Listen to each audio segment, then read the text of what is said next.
And Alfred Tatum used to ask, what issues warrant the urgency of your pen?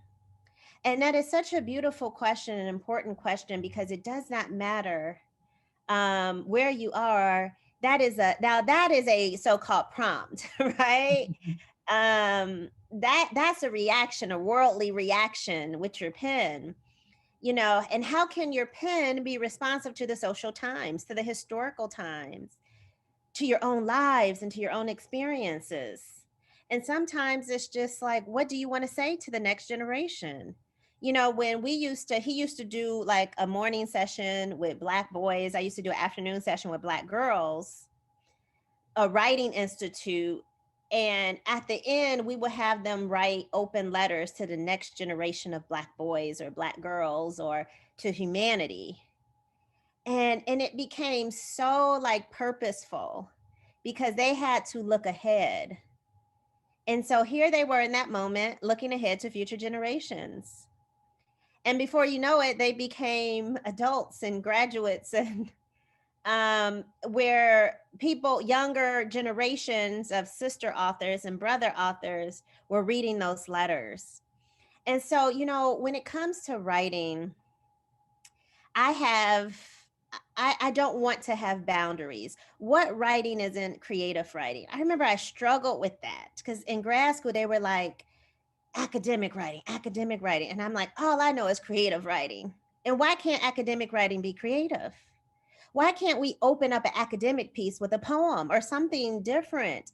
And that's what I want young people to know. Stop getting caught up in these walls, and live your pen openly and freely. Be free with your pen, because that's a beautiful thing. And when I do work with young people in my institutes, we have 5 goals, and these are the goals in cultivating genius. We seek to write in ways to help to make a strong sense of who we are, our identity. How can our pen help us to define our lives? And the second is, how can we build the skills of writing, the cadence of writing, understand those different parts of writing? The third is intellectualism. What research do we need to do about the world to write? What new knowledge do we have to bring? The fourth is criticality. How can my writing serve to disrupt, unhinge, disquiet, oppression, anti racism, and other types of harm and pain?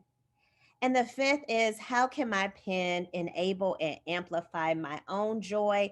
And when someone else reads it, the joy of others. And if you serve all 5 of those pursuits, you got a writing class. You got a community of writers right there. Because something beautiful like flowers is going to bloom and something beautiful will emerge. I promise. And oh, that was amazing. And I'm gonna meditate that one for the evening. But I should say for my last question.